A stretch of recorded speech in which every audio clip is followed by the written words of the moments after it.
ka pa dyan? Hindi po. Kakarating ko lang po. Yung tatay mo at saka kapatid mo nandun sa lola mo. May masakit po ba sa inyo? Napagod siguro ako sa kakalaba. Baka napasukan ako ng lamig. Siguro, kailangan ko lang ng masahe.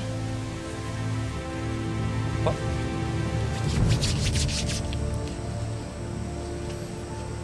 Oh? Madalas mo pa rin bang naaalala yung nanay mo? Siyempre, nanay ko pa rin po siya eh. Gusto ko pa rin mabuo ang pamilya namin. Pero, ayaw ko po na wala po kayo dito. Ganun ba?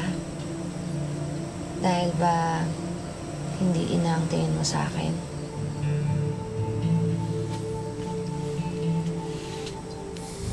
Akala mo ba hindi ko napapansin yung mga sulyap mo sa akin? Hindi ako manhid, Bong.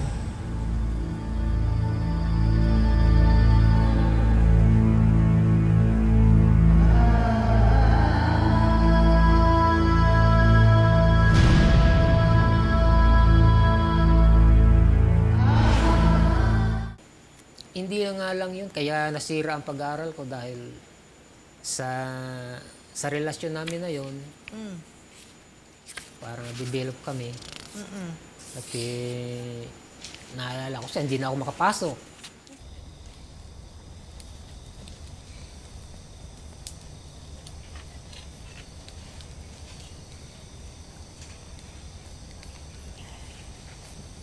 Tapos lang siya, kuya. Di pa. Di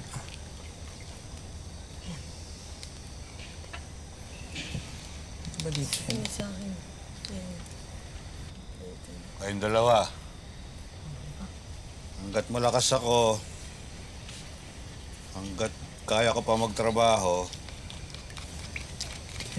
hanggat kaya ko pa kayong pag-aralin, mag-aral kayo mabuti, ha? At kung bubuo kayo ng pamilya, huwag kayong gagaya sa akin. Pero wala namang perpektong tao dito sa mundo, eh. At kung maaari, kung magkakapamilya kayo, sikapin yung maging buo. Okay, kumusta naman yung pag-aaral ninyong dalawa? Pasado naman po, tay. Tsaka nga po pala, bakasyon na po namin sa 1 linggo. O, edi mabuti. Nakapagpahinga kayong dalawa ng kapatid mo. Tay, di na po ba nagpaparamdam si nanay? Di niyo po talaga alam kung nasaan na siya?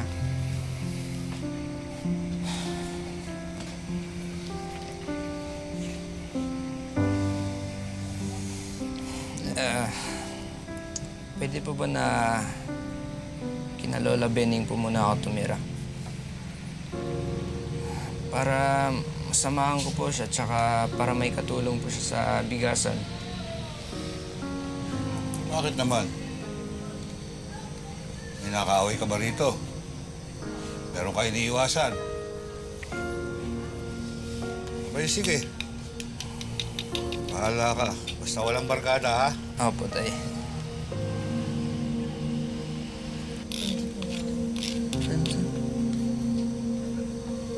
Ito yan sa loob.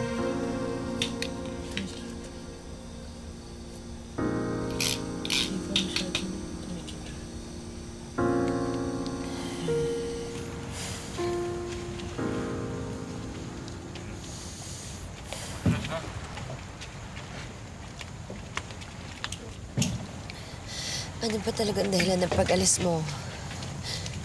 Ako ba? Paano na tayo? Tayo? Walang tayo, kay tatay ka lang. Wala akong karapatan na angkinin ka o gawin sa kanya.